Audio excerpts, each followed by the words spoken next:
Hare Krishna, Hare Krishna, Krishna Krishna, Hare Hare, Hare Rama, Hare Rama, Rama Rama, Hare Hare. Hare Krishna, Krishna Krishna, Hare Hare, Hare Rama, Rama Rama, Hare Hare. Srimad Bhagavatam, first canto, 5th chapter, Shlok Sankhya 9. Yatha dharma dayashartha यथा धर्मादयश्चार्था muni varyanukirtita मुनिर्वर्यानुकीर्तितः na tatha vasudevasya न तथा वासुदेवस्य mohi mahi anuvarnitah महिमाहि अनुवर्णितः यथा धर्मादयश्चार्था यथा धर्मादयस्यार्था मुनिवर्यानुकीर्तितः मुनिवर्यानुकीर्तितः न तथा वासुदेवस्य न तथा वासुदेवस्य महिमा हि अनुवर्णितः महिमा हि अनुवर्णितः. Although great sage, great sage, you have very broadly described the four principles beginning with religious performances. You have not described the glories of the Supreme Personality Vasudeva. হে মহান ঋষি, যদিও তুমি ধৰ্ম আদি চতুৰ্বৰ্গ অত্যন্ত বিস্তৃতভাৱে বৰ্ণনা কৰিছ, কিন্তু তুমি পৰমেশ্বৰ ভগৱান বাসুদেৱৰ মহিমা বৰ্ণনা কৰনি। শ্ৰীল প্ৰভুপাদৰ তাৎপৰ্য: The prompt diagnosis of Sri Narada is at once declared. The root cause of the despondency of Vyasadeva was his deliberate avoidance of glorifying the Lord in his various editions of the Puranas. He has certainly,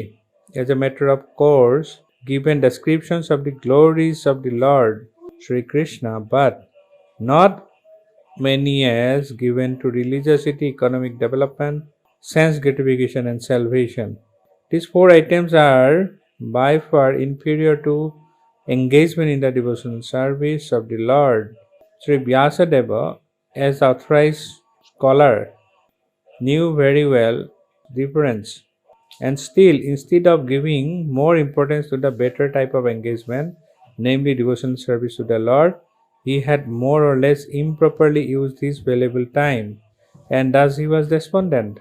From this, it is clearly indicated that no one can be pleased substantially without being engaged in the devotional service of the Lord. In the Bhagavad Gita, this fact is clearly mentioned. After liberation, which is the last item in the line of performing religiosity,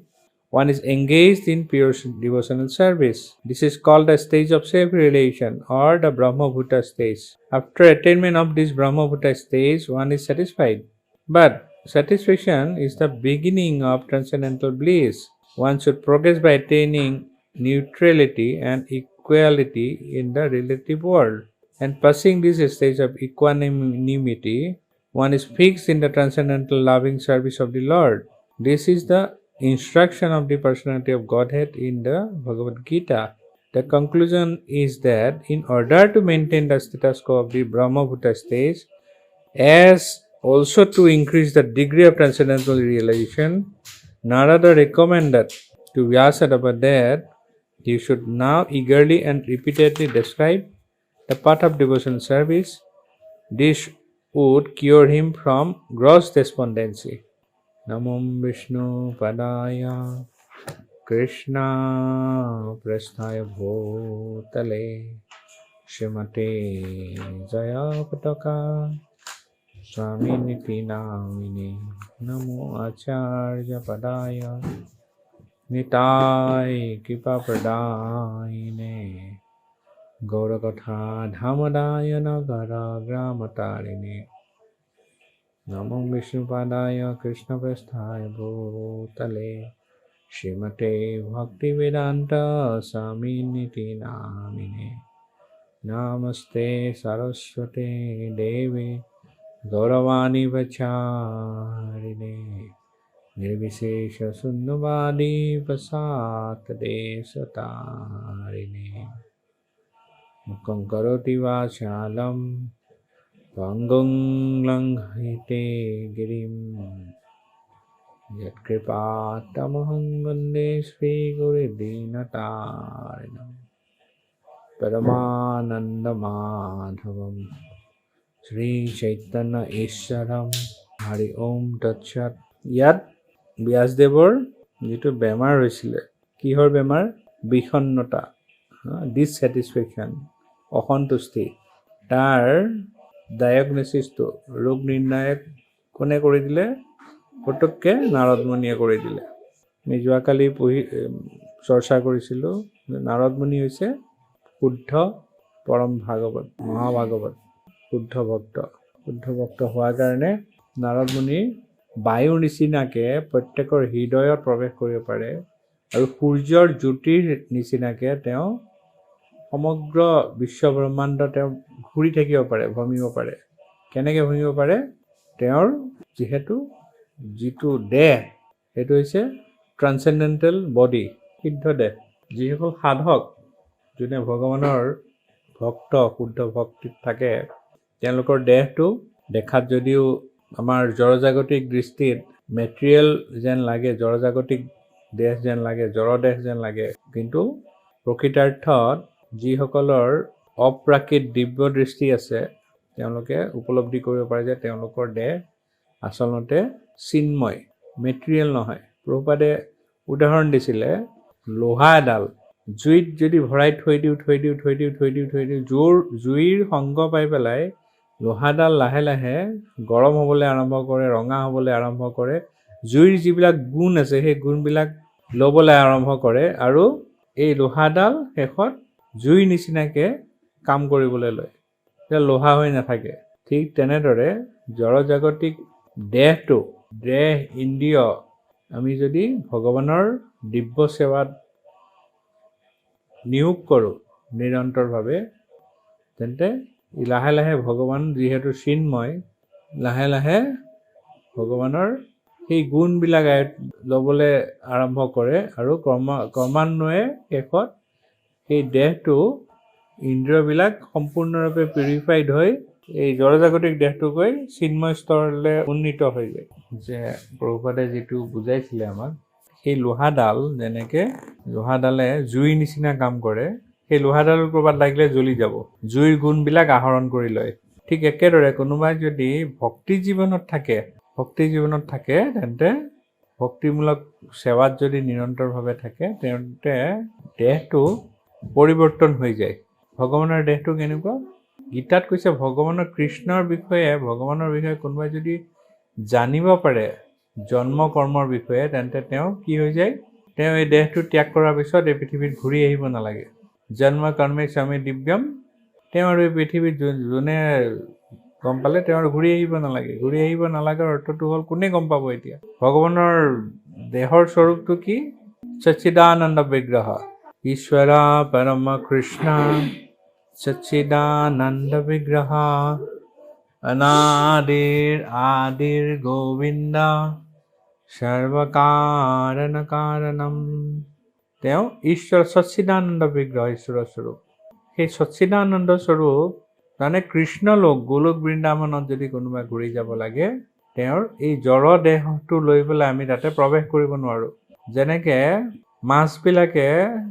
পানীত খুব ধুনীয়াকৈ সিহঁতি নাচি বাগি কটাই থাকে আৰামত কিন্তু আমি যদি এইটো দেহ লৈ জাপ দিওঁ মাছৰ নিচিনা হ'বলৈ চেষ্টা কৰোঁ আমি অক্সিজেন মাস্ক লৈ সোমাব লাগিব বেলেগ চেষ্টা কৰি সোমাব লাগিব নহ'লে আমি তাতে আমাৰ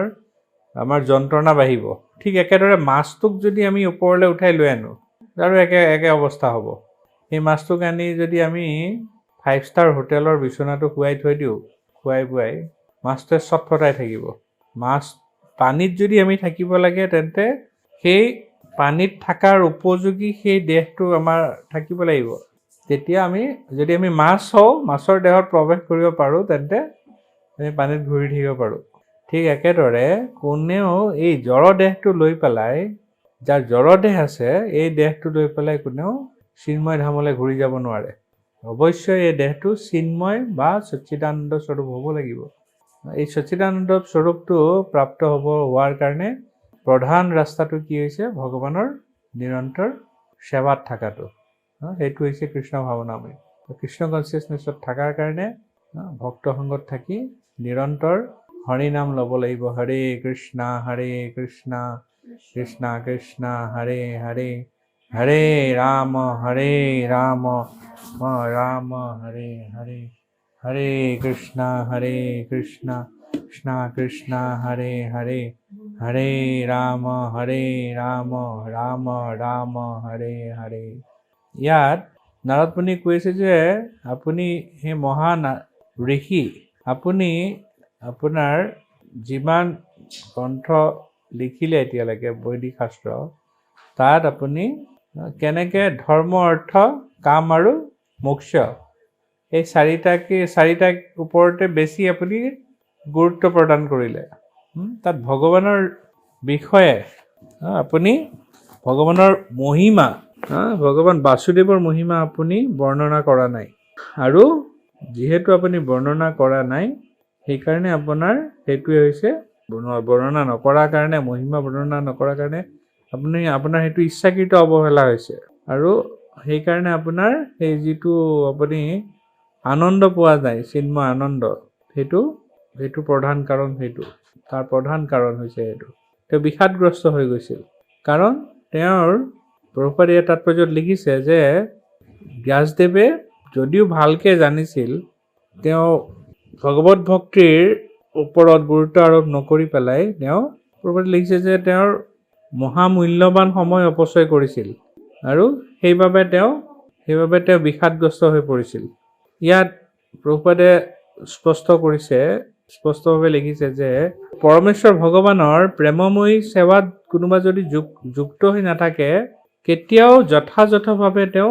সন্তুষ্ট নহয়, হ'ব নোৱাৰে। তেওঁ কোনো কাৰণত তেওঁ ছেটিছফেকশ্যন লাভ কৰিব নোৱাৰে, সেইটো সম্ভৱ নহয়। ইয়াত যিটো চতুৰ্বৰ্গৰ কথা কয়, 4 প্ৰিন্সিপলছ অফ ৰিলিজিয়াছ ধৰ্ম, অৰ্থ, কাম, মোক্ষৰ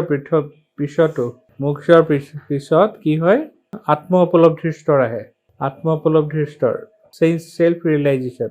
সেই আত্ম উপলব্ধি যিটো স্তৰ আহে, সেইটো অকল শুদ্ধ ভগৱত ভক্তিত কোনোবাই যদি যুক্ত হয় তেতিয়াহে সম্ভৱ হয়,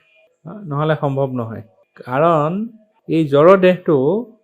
আমি যদি চাওঁ, এইটো এনেকুৱা নহয় যে আমি অকল চাফাৰ কৰি আছোঁ এই দেহটোৰ কাৰণে। বেমাৰ আজাৰ, হাবি জাবি, গোটেই বৃদ্ধাৱস্থা, জন্ম মৃত্যু, জৰা ব্যাধি, ইমান কষ্ট, সেইটো যে অকল আমাৰ ক্ষেত্ৰত হৈছে সেইটো নহয়। এটা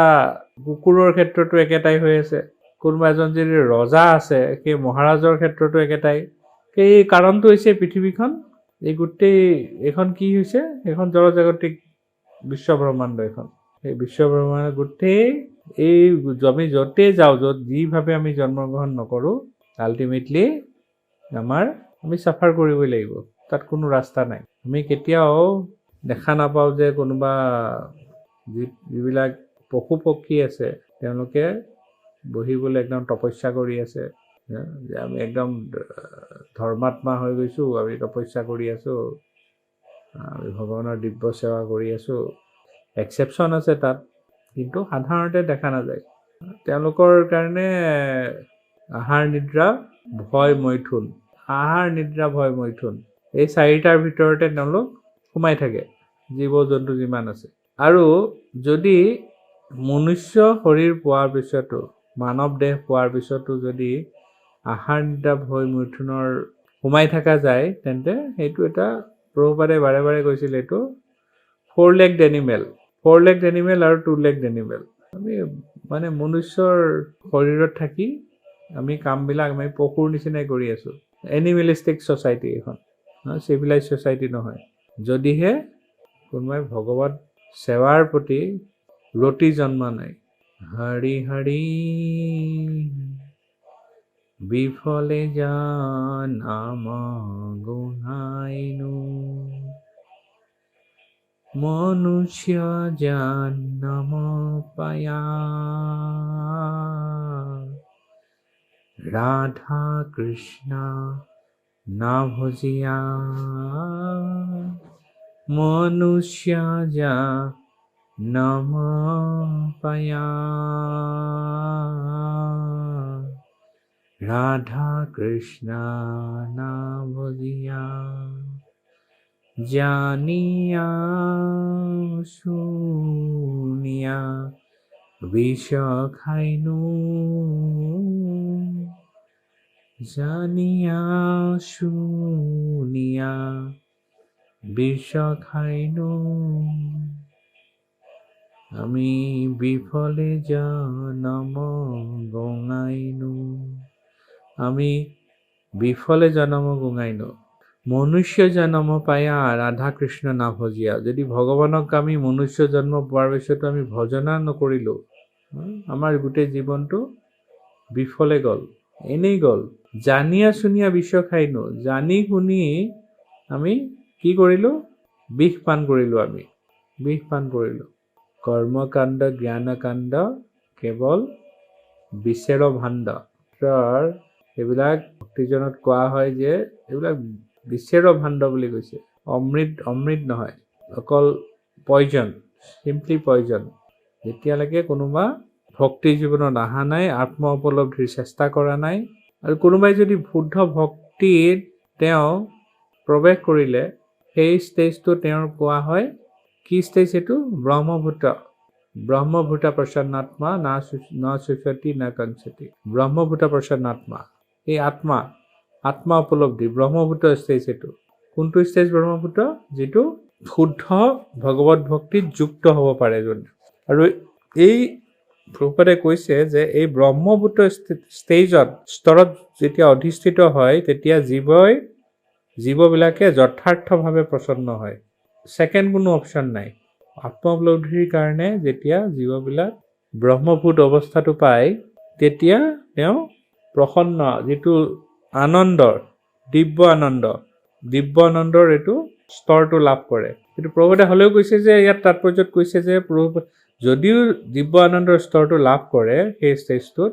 সেইটো দিব্য আনন্দৰ সেইটো প্ৰাথমিক স্তৰ বুলি কৈছে তাৰ মানে ইমান বিশাল মানে ৰসসাগৰ এখন ৰসৰ সাগৰ আধ্যাত্মিক জীৱনটো সেইকাৰণে তেওঁ আৰু আগবাঢ়িব লগা হয় যাতে তেওঁ আৰু বেছি কি কৰিব পাৰে স্বাদ ল'ব পাৰে পাৰমাৰ্থিক স্তৰত গৈ পেলাই আৰু তেতিয়া তেওঁ পৰমেশ্বৰ ভগৱানৰ অপ্ৰাকৃত প্ৰেমময়ী সেৱাত যুক্ত হয় তেতিয়া আৰু ইয়াত প্ৰভুপাদে কৈছে তাৎপৰ্যত যে ব্ৰহ্মপুত্ৰৰ স্তৰত যোন স্থিত হ'ল তেওঁ পাৰমাৰ্থিক উপলব্ধিৰ মাত্ৰা বৃদ্ধি কৰিবৰ কাৰণে নাৰদ মুনিয়ে ব্যাসদেৱক নিৰ্দেশ দিলে যে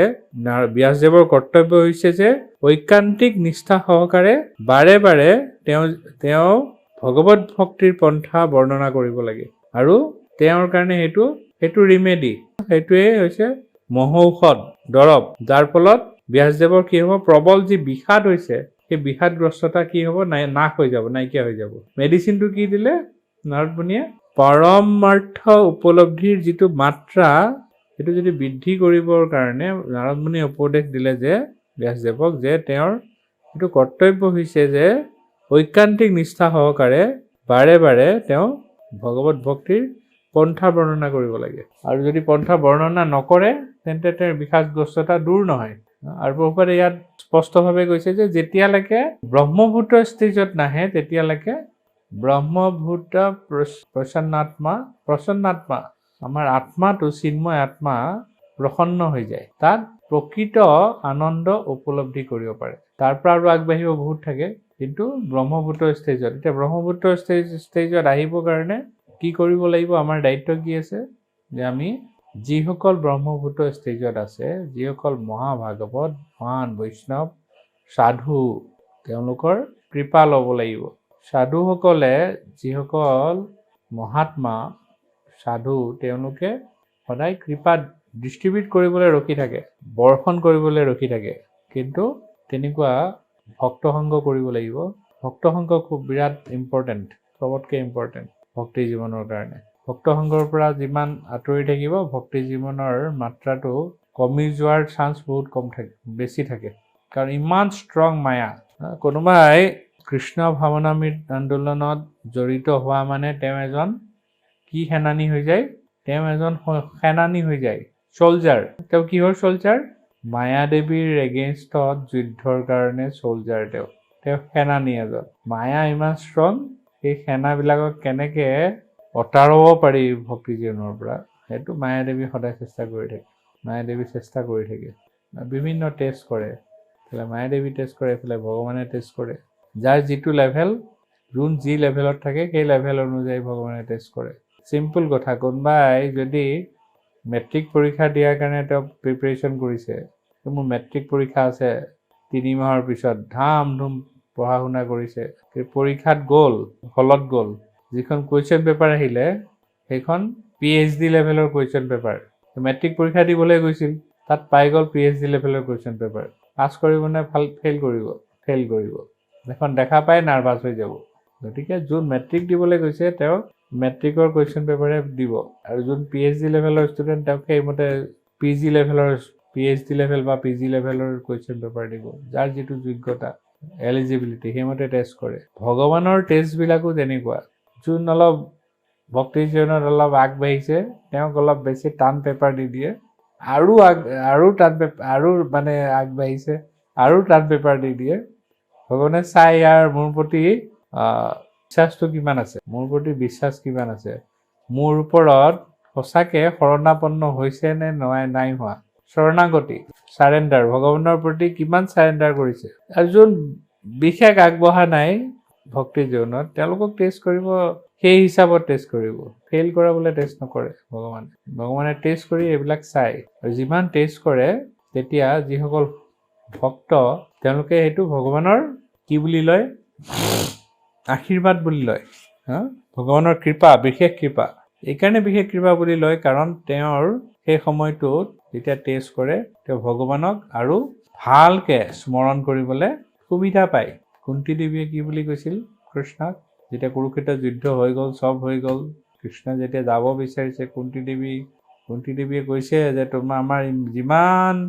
যিমান আমাৰ বেয়া সময়খিনি তুমি লগত থাকিলা আৰু এতিয়া তুমি যাব বিচাৰা এনেকুৱা সুখ শান্তি মোক নালাগে তুমি যিমান দুখ কষ্ট আছে চব দি দিয়া কাৰণটো কি যাতে তোমাক যাতে সেই স্মৰণ কৰিব পাৰোঁ তেনেকুৱাকৈ ভগৱান যিহেতু চিন্ময় সচ্চিদানন্দ বিগ্ৰহ আমি ভগৱানৰ কোনোবা যদি ভাৱতো থাকে চিন্ময় ভাৱত থাকে এই ভাৱ আৰু ভগৱানৰ ভাৱনা আৰু ভগৱানৰ মাজত কোনো পাৰ্থক্য নাই ভগৱানৰ লীলা শ্ৰৱণ কৰা আৰু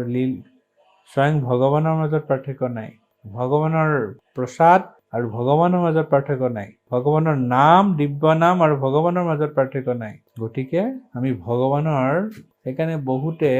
মানসিক যিসকল বহুত উচ্চ স্তৰৰ ভক্ত তেওঁলোকে ভগৱানক কেতিয়াবা মানসিক সেৱাও কৰে ইয়াত কৈ আছোঁ এনেকুৱাকৈ যে আমি চৰ্চা কৰি আছোঁ যে ভগৱানৰ যদি দিব্য শৰীৰ যদি লাভ হয় ভগৱানৰ নিচিনাকৈ তেতিয়াহে গোলক বৃন্দাবনত ভগৱানৰ ওচৰত ঘূৰি যাব পাৰে ভগৱানৰ চিন্ময় ধামত ঘূৰি যাব পাৰে নহ'লে নোৱাৰে আমাৰ গৌৰ গোবিন্দ স্বামী মহাৰাজ এবাৰ তেখেতৰ গৌৰ গোবিন্দ স্বামী মহাৰাজৰ এগৰাকী ডিচাইপলৰ মাতাজী এগৰাকী মৃত্যু হ'ল দেহ ত্যাগ কৰিলে এই মাতাজীগৰাকী সাংঘাতিক